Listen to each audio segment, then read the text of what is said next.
Assalamualaikum warahmatullahi wabarakatuh. Salam sehat selalu bersama Sukamto Sastro di Menjo Channel. Semoga kita dalam kondisi sehat walafiat dan bugar. Ada pertanyaan di sekitar kita ketika terjadi dialog ngobrol. Tapi sebelumnya aja, mari kita ngopi pagi dulu. Kopi pagi.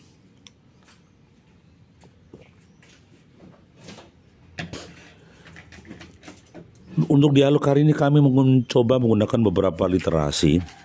Kadang mungkin mendapat, kalau misalnya ada sesuatu yang kurang sempurna mohon disempurnakan. Kalau memang terjadi sesuatu yang kurang pas mohon diluruskan. Ya. Pertanyaannya sederhana. Bagaimana di usia mungkin 40, 45, 50 ya, kita masih tetap bugar.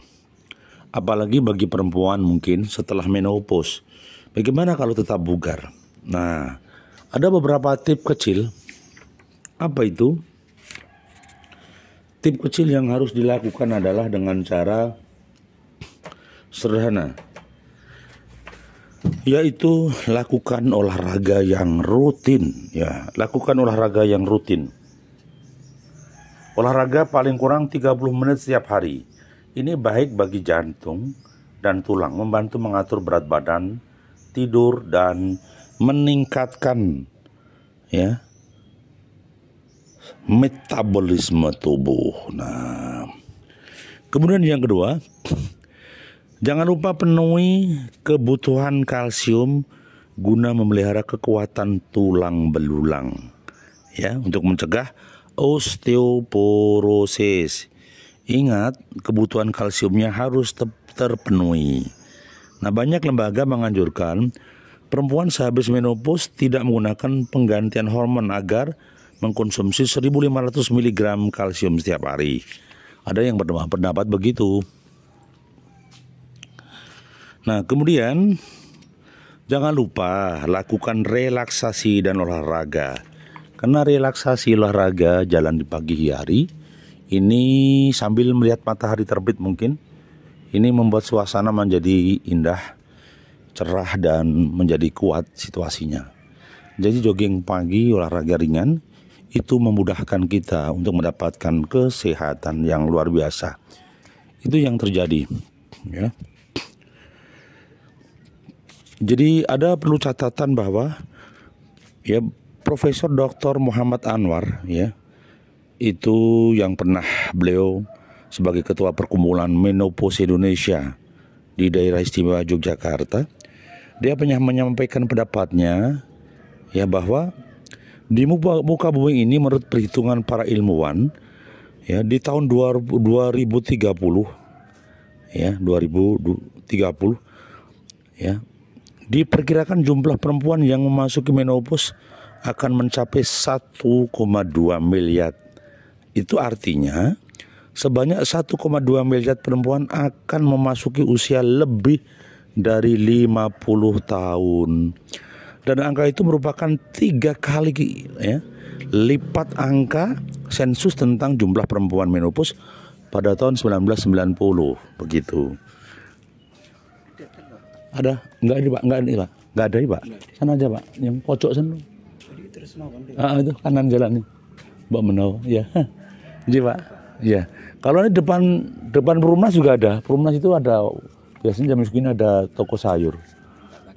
Pakai motor aja Pak. Ya, pakai motor Pak.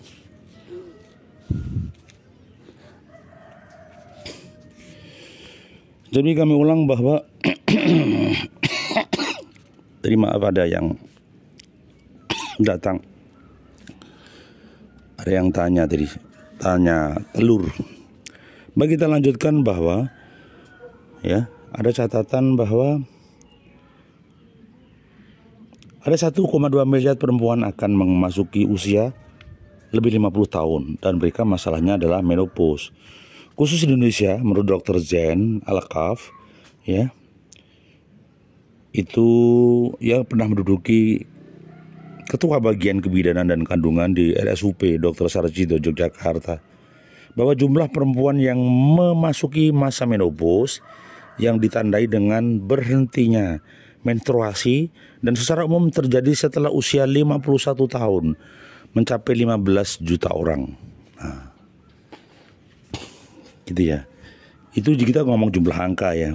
Nah, sedangkan Direktur Hasto Wardoyo menambahkan pada usia 45 tahun itu perempuan dianjurkan mengkonsumsi obat hormonal atau melakukan terapi dengan mengkonsumsi makanan yang mengandung hormon estrogen.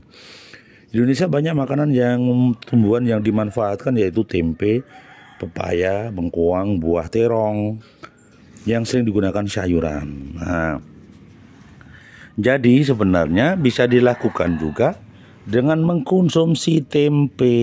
Ingat itu kedelai ya. Juga pepaya, bengkoang, terong. Ini menjadi solusi pedesaan. Nah, yang lebih penting lagi sebenarnya begini. Bagaimana menyiapkan psikologis di usia tua. Jadi kadangkala di usia tua tersebut seseorang tidak siap menghadapi persoalan emosional dan psikologis seseorang. Caranya bagaimana? 1. Bagaimana menenteramkan jiwa dan pikirannya.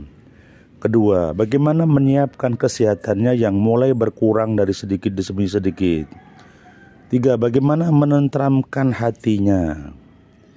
Kemudian bagaimana menstabilkan pikiran dan juga jiwanya. Ini yang terpenting. Karena kuncinya bahagia di usia tua adalah ketenangan hati, kesiapan menghadapi persoalan-persoalan yang kecil, dan sentiasa qanaah kepada qadarullah. Jadi kalau kita qanaah pada qadarullah, apapun yang terjadi di usia tua pun kita bisa menerima. Kadang yang menjadi masalah adalah bagaimana ketika usia sudah tua, anak-anak pergi jauh, kemudian kita sendiri. Ini yang kadang-kadang mengagetkan. Tetapi ingat, ada terapi psikis bahwa kita pernah hadir sendiri, kita hadir di bumi sendiri, wasilah ibu kita, dan besok kita mati pun akan sendiri. Biarpun zahirnya dibantu adalah tetangga atau saudara, tapi yakinlah bahwa hidup ini akan berakhir. Ya, berakhirnya adalah di dunia, masih meneruskan perjalanan kita besok di akhirat. Jadi persiapkan baik-baik psikis kita, jiwa kita, hati kita, dan nurani kita, agar senantiasa berserah diri kepada Allah, tawakal kepada Allah Subhanahu wa Ta'ala. Ya, sekali lagi, bertawakal kepada Allah, bertawakal kepada Allah Subhanahu wa Ta'ala.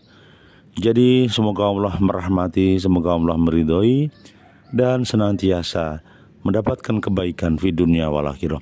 Terima kasih, mohon maaf bila ada sesuatu yang kurang berkenan dan bisa disempurnakan dengan komentar. Terima kasih. Assalamualaikum warahmatullahi wabarakatuh.